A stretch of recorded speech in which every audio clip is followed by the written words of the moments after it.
এটা হলো চলন বিল। আর এই যে চলন বিলে দেখুন, আপনার চোখ যত দূর যাবে শুধু আপনি দেখতে পাবেন রসুন আর রসুন। আমাদের এই উত্তরবঙ্গে তথা নাটোরের বড়াই গ্রামে প্রচুর পরিমাণে এমন রসুন উৎপাদন করা হয় এবং বলাই যেতে পারে আমাদের প্রধান অর্থকারী একটি ফসল হচ্ছে রসুন।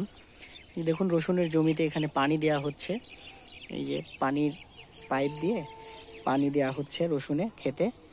সেই সাথে রসুনের জমির মাঝখানে এই যে এখানে আবার ফুলকপি ও বাঁধাকপি, এটা ফুলকপি না বাঁধাকপি চাষ করা হয়েছে। আসো, এই বাঁধাকপি চাষ করা হয়েছে। দেখুন বাঁধাকপিটা কত সুন্দর হয়েছে, একদম ফ্রেশ ফ্রেশ সবজি। কত সুন্দর একটা দৃশ্য, তাই না?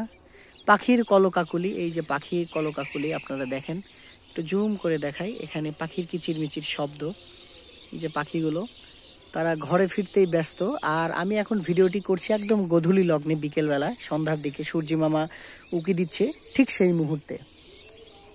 খুবই ভালো লাগছে। এই যে রসুনের ক্ষেত।